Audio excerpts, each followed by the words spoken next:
Hello, everyone.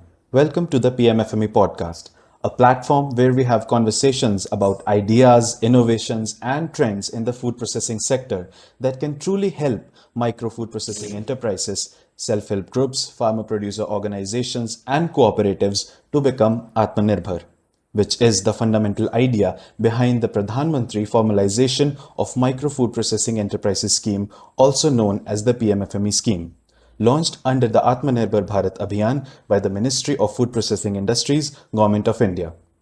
To know more about the PMFME scheme, please visit www.pmfme.mofpi.gov.in. For more inquiries, you can also call on our helpline number 91-130-228-1089. In this episode of the PMFME podcast, we will be speaking with Dr. Sudha Mysore, CEO, Agrinnovate India Limited. Started in 2011, Agrinnovate India Limited is a Government of India enterprise, a company owned by the Department of Agricultural Research and Education and the Indian Council of Agricultural Research. Agrinnovate India Limited has commercialized over 175 technologies and has earned a gross realization of over 675 lakhs from 2018 to 2021. I would like to tell our viewers about today's guest. Dr. Sudha Mysore is currently the CEO of Agrinnovate India Limited, associated with technology transfer, commercialization, and startup support through the National Agricultural Research System. Prior to this, she was a principal scientist at ICAR, Indian Institute of Horticultural Research, Bengaluru, with 33 years of work experience at ICAR. Her research efforts include economic analysis, impact assessment research, technology transfer, commercialization, and incubation. In this episode of the PMFME podcast, we will be talking about entrepreneurship, the mango food processing industry, and the creation of Atmanirbhar enterprises. Without further delay, I would like to welcome Dr. Sudha Mysore. Thank you. Thank you for inviting me for this podcast. It's a very interesting concept, and I am very happy to be part of this. Ma'am, could you please elaborate on the role of agribusiness incubation facilities in supporting micro food processing enterprises? Thank you. Recent past, there have been a lot of efforts to improve the technology and make it apply to various agricultural operations. You must be familiar that agricultural research institutes and agricultural universities are the ones which produce all the technologies, for example, in improved variety or inputs or bio inputs, biopesticides, or value added products. All these technologies emerge from the effort of agriculture universities or research institutions under ICAR. Now, when we want to spread these technologies to benefit large number of entrepreneurs. One of the best ways to do is to ensure that these technologies are in safe hands, and we do a process of licensing out these technologies. But once a processor takes a technology, if he has to start from the scratch, he has to invest in getting the technology, say for 2 lakhs or 3 lakhs, and then he has to invest at least 5 to 10 lakhs to start a small or micro enterprise with all the machinery and equipment. Now, instead of doing that, which takes a lot of time, effort, and money, research institutions under ICAR, we have come up with a new concept called incubation facilities. An incubation facility is typically placed or based in any one of the ICAR institutions. For example, Indian Institute of Horticulture Research in Bangalore, or Indian Agriculture Research in Delhi, or CIFT in Cochin, like that. Any one of these research institutes has an incubation facility where you can take a technology, they will provide you the basic facilities. You can use the facility of this institute and start producing the product, test market it, and then you start your own processes. So that way, the incubation facility handholds most of the entrepreneurs and help them stand on their feet and start their processes. So that is what the incubation facilities or startup supports from agricultural universities or research institutions do. Building onto the aspect on incubation facilities, what is your idea of an Atmanirbhar enterprise and how would you describe the contribution of Agrinnovate India Limited in the fulfillment of that vision of creating an ecosystem for Atmanirbhar enterprises? That's a very interesting question. Nowadays, the focus mostly on to have your own enterprise or to do something from even the youngsters are interested in standing on their own. So, in that sense, the Atmanirbhar Bharat is what we are looking at. So, there are startups, there are so many programs which are available. For example, Startup India, Stand Up India, the innovate and incubate. These are the buzzwords nowadays for the young entrepreneurs. So, in this context, our organization, Agrinnovate India Limited, a company of ICAR, is a one-stop shop for all agricultural technologies that any a budding entrepreneur can take and then build on it himself.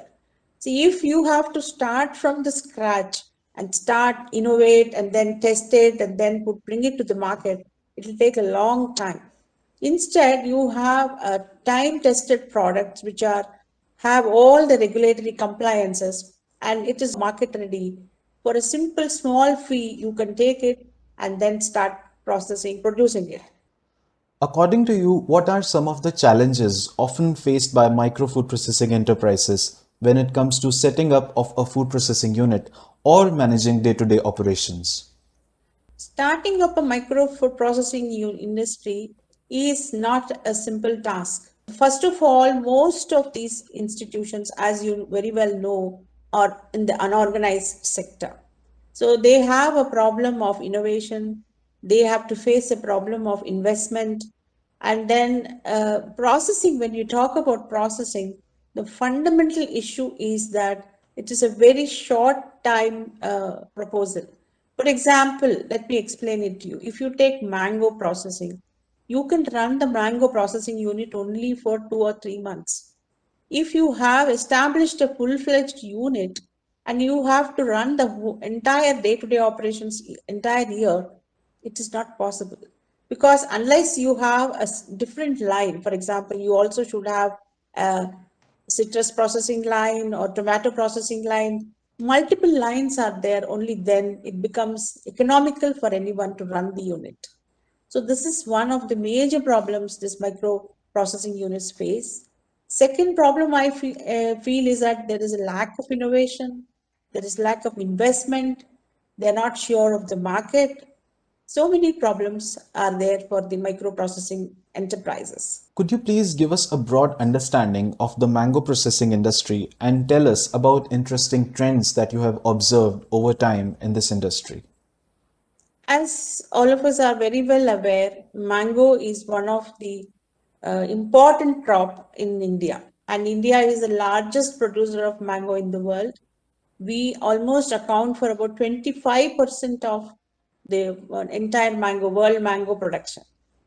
Now, out of this, and we also have the wide agroclimatic conditions help us produce more than 1,000 varieties of mangoes in India.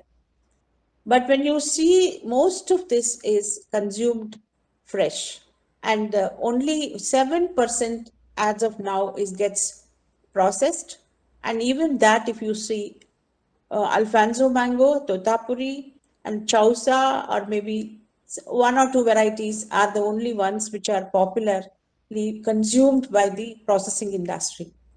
And when it comes to processing, what happens is most of the mango is not even cultivated in a very systematic way.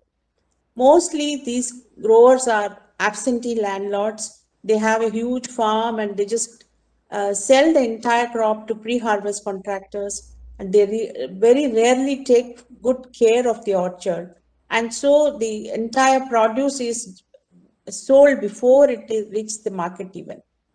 And the next thing we have noticed is that if you see, there are some pockets. For example, in Andhra Pradesh, you have Chittoor area. There is a huge processing sector is there for mango.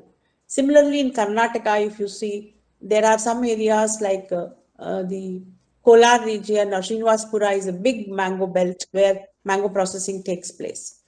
And these are all unorganized sector it used to be, and they used to have like operating only for 2 to 3 months. They process it, make it pulp, and then sell it or export it or sell it to a larger person.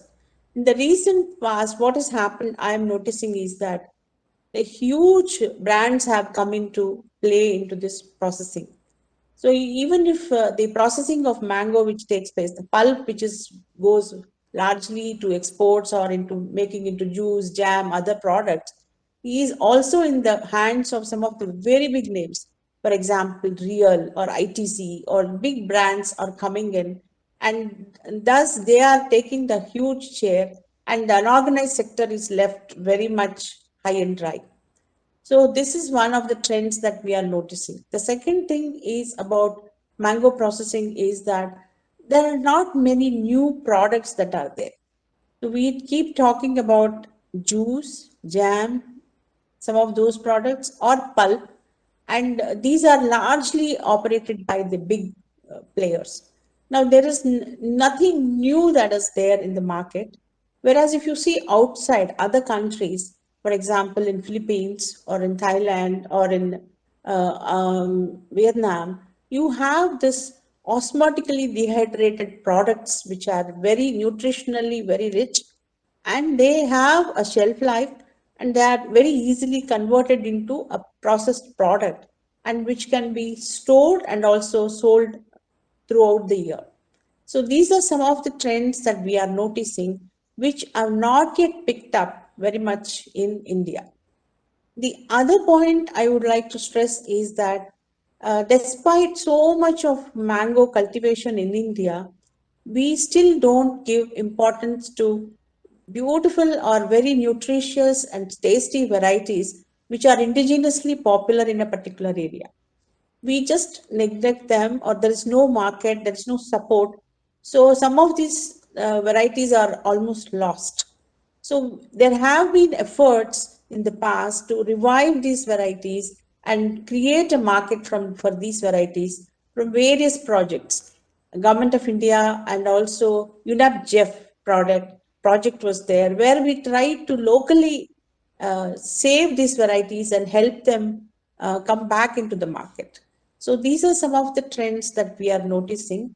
But in terms of processing, also I think we need to have better products should be there, which could be exported or something. Otherwise, pulp is the only thing which normally gets exported.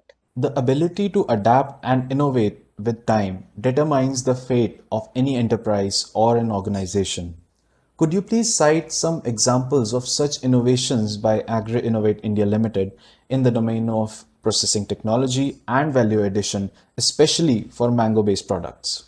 What is that we have done, adapted ourselves, is that we have a huge set of incubation facilities in almost 50 institutions, which are helping us. For example, an entrepreneur comes and takes a license from us.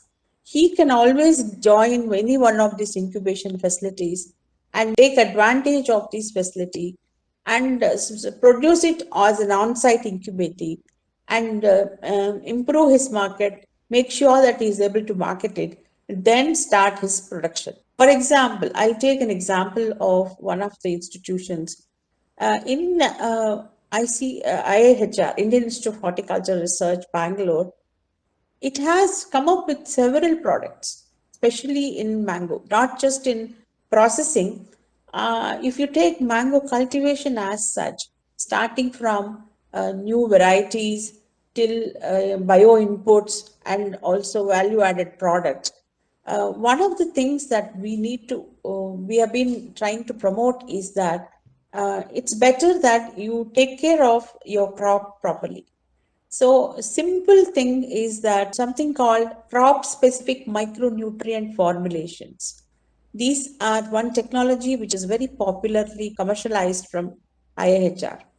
So taking this, an entrepreneur or a micro enterprise can start taking this product and mass produce it and sell it to the farmers and create awareness that this has to be done so that the quality is better. Second thing is, much of the mango gets, there is something called a fruit fly attack just before the mango is harvested. So, this fruit fly can cause up to a damage of 80% crop loss could take place. So there are a product called pheromone traps. These traps are very simple technology. We have commercialized to more than 10, 15 entrepreneurs, and these people are producing it and supplying it to the farmers. And by using these traps, just for 2 to 3 months during the crop season, you can reduce the loss and make better profits. Then third one I would like to stress upon is especially in Alfonso. Alfonso is the most popular variety which gets exported both as fresh fruit and also as processed product, pulp. But when it comes to Alfonso, when you're exporting the fresh fruit, the most difficult problem that one faces is there could be a spongy tissue inside the mango, which is not detected, which cannot be seen from outside. So there are, you must have heard about machines or X-ray machines where people try to take an X-ray and see this. It is very difficult and very costly, or sometimes you have to do hot water treatment, fermented. These are all huge facilities have to be created, or these have to be a lot of money is involved in this. But we have come out with a product called Saka Nivarak. It's just you just have to spray before the harvest of the fruit, at least as a specified period. You just spray once or twice, and you are 100% sure these Alfonso mangoes don't have spongy tissue. So, like this, there are several such products are there which people have taken license from us and are making good of it. Then osmotically dehydrated product is one thing I was talking about. So that also there are companies which have taken from us, from Indian Institute of Horticulture Research. They have incubated with the institute and test marketed it.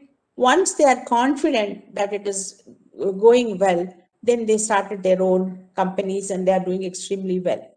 So this is what the kind of a chain or link that institutions like us, Agrinnovate or Indian Institute of Horticulture Research, are willing to provide to entrepreneurs to take forward the products. What are your views on the future of the mango food processing industry and the scope for an aspiring entrepreneur, especially at the micro food processing level?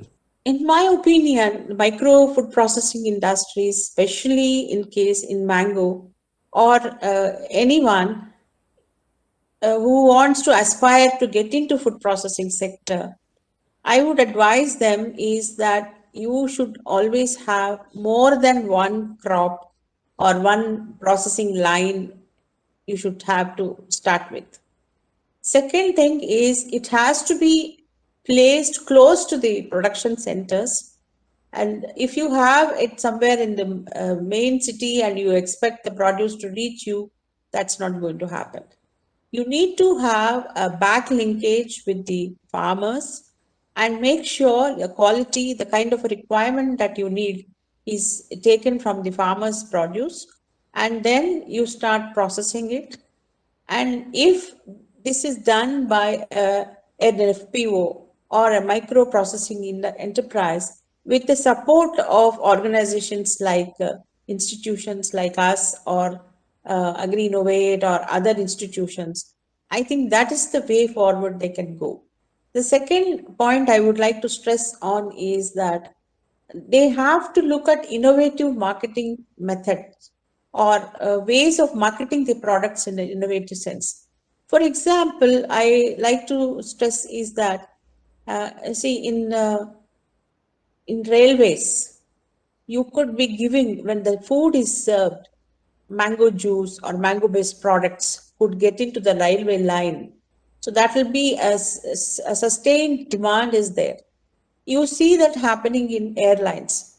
So nowadays, because of this corona, they don't serve tea or coffee. Instead, for a change, they are serving fruit juices. So that's one value added product which could get into this line. The other point that I would like to stress for micro organizations or micro enterprises or to look at is that some of these osmotically dehydrated products I was talking about, the value added products, these could get into the midday meal scheme, where a large of young children are there. They'll enjoy this product, but at the same time, you are providing them a fruit which is value added, which is very easy to eat and very easy to pack. That kind of things have to be looked at. So similarly, one needs to have innovative marketing methods or a hospitality industry. Nowadays, there is so much being spoken about hospitality. So there also, if you could, these enterprises could link with some of the big names and make sure that regular supply is there, or that's the best way one could go forward. One more point I would like to stress on is that there are very special mango types. For example, from Sirsi, if you see in Karnataka, there is a special mango called Apinmidi. These are beautiful, very fragrant, and very nice mangoes, but they need to be promoted. Or each location, for example, if you talk about Uttar Pradesh, or you talk about Maliabad, or you talk about Chittoor, each place has a very special mango which needs to be cultivated, the brand needs to be grown and linked to a regular marketing so that the sustainability is there and the farmer also gets benefited. So this is what a micro enterprise should look at. And there are organizations like us who are willing to help them create this awareness and help them through their journey. Having been closely associated with startups and the world of entrepreneurship, what do you think are some of the key areas that aspiring entrepreneurs often end up overlooking? Nowadays, what I'm observing is that the youngsters want to do everything by themselves. They want to start from scratch, and then they want to go through the journey, and then it's very good innovation, inventiveness is excellent.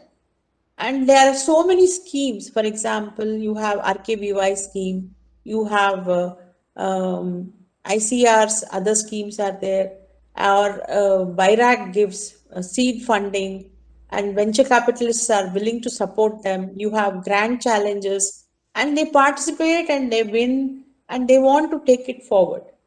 But I'm afraid when finally you have put in so much effort, when you come to the almost the critical point, you realize there is a big name which is already there and they are going to take away the chunk from you. All your innovations, your time you invested is probably not really helped you. So, but instead, if you look at the organizations like ICAR and Agrinnovate, the research has been done and already market ready technologies are available. So if you can take these and start off with us, I think it's a better option. Second thing I've noticed is that some of the enterprises we have seen who are very successful is that they have to have a diversified basket of technologies. It's not enough if you have just one technology or one process and you try to push it. Those days are gone. If you have to have in Mango, you should have, along with Mango, others. You also should have not just the processed product, which is what you try to do, but if you are also able to give the producer the mango special, and you also are able to give advice on what to use, how to go about it, biopesticides, the entire chain if you are able to address, then it'll help you into attracting more number of people. So for that, it's better you associate with organizations like us, take the already market ready regulatory compliant technologies and take it forward. This is one thing. Second thing is competition is so high.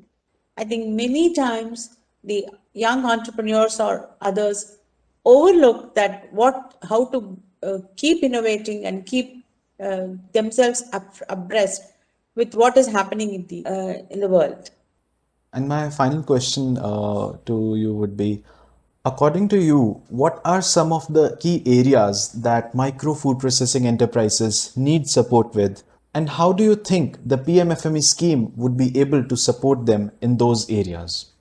I think micro food processing in institutions totally need the support in terms of investments, in terms of innovation, and the kind of a scheme that you are talking about. I think it's a very good initiative, especially with the unorganized sector. If you want to bring them into mainstream them and bring them into organized format, especially when the competition is so high from the well established brands. And I think micro processing industry should take the lead and look at some of the innovative methods or innovative products. I would say like native products you have to see. And you also look at, can we have some new products or innovations which will bring this farmers into the marketing chain. So I think in that sense they have to be supported. And what the Prime Minister's the scheme is doing is wonderful, and especially when you have this focus is on FPOs and self-help groups. I think this is the right time that we also integrate with you and organizations like ICR institutions and Agrinnovate. If we can work together, I think we will be able to support these micro organizations much better. Ma'am, thank you so much for taking out time and interacting with us. I am sure our viewers would be delighted and enlightened to know about such insightful information and would be inspired to explore the world of entrepreneurship and delve into the world of mango food processing industry. Thank you so much for giving me this opportunity to talk about my organization and also about what has been happening with regard to mango in processing industries. And it has really been wonderful. And we are hopeful that we are going to be working very closely with the food processing sector, and we'll be able to connect and also help them provide much needed technical guidance from all quarters, especially in the entire value chain. Thank you so much for giving me this opportunity. Thank you. Thank you. Thank you so much, ma'am. If you like this episode of the PMFME podcast, please do leave a like and share this episode with everyone. Timestamps for the podcast are mentioned in the description section. Thank you very much.